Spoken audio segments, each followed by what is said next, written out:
I hope she'll be a fool. That's the best thing a girl can be in this world. A beautiful little fool. Daisy Buchanan in F. Scott Fitzgerald's The Great Gatsby. Chapter 1. Vera. Fashion kills. Crouching for long periods of time was never fun, but doing it in patent leather T-strap heels was murder. Vera usually tried to wear more comfortable shoes when she was following someone, but there'd been no time to change. She'd been working at the Green Mill when she'd overheard Carlito Maccarelli mention a meeting on the docks with Sebastian Gray. She'd immediately called a cab. "Follow that car," she'd ordered the driver. A normal cabbie would never put himself at her disposal for this sort of activity. A black girl telling a cab driver to follow a wealthy white man? But Wally was not a normal cabbie. He was that rarity, a black man with his own taxi and license. He was a family friend and happy to help her clear her brother's name. "Jerome is like the son I wish I'd never had," Wally liked to say. Most nights, he waited outside the Green Mill until she was done with her shift to take her home. Tonight, they followed the taillights of Carlito's Rolls-Royce all the way through downtown and to the docks, a place Vera usually avoided. This area was dangerous. Vera already worked in a mob-run speakeasy.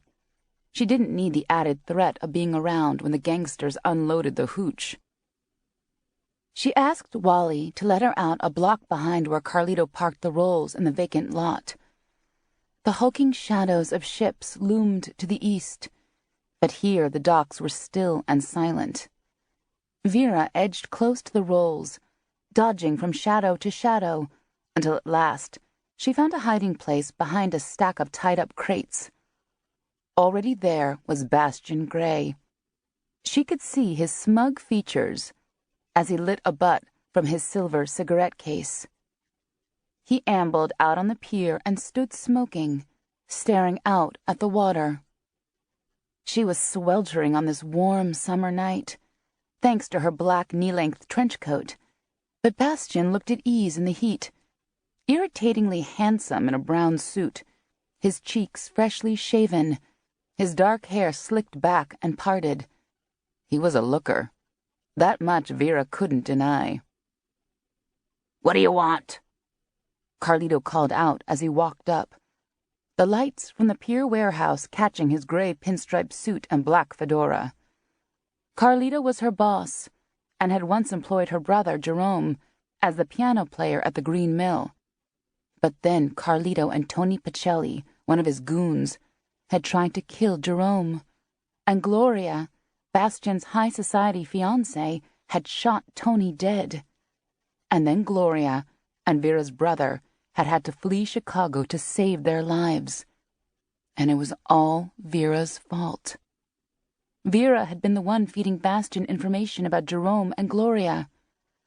Vera had been the one determined to break up their secret affair. Just because Vera hadn't known that Bastian was telling everything to Carlito didn't mean she was any less guilty. That was why Vera was here, crouched behind a stack of crates, hoping to learn something incriminating about Carlito and Bastian, something she could use to barter for her brother's life. "What do I want?" Bastian flipped his cigarette in a bright arc across the lot. "You're the one who told me to meet you here." Carlito stepped backward. "No, I didn't." "Secret notes and midnight meetings." Bastian walked a few steps away. "I'm tired of your little games, Maccarelli."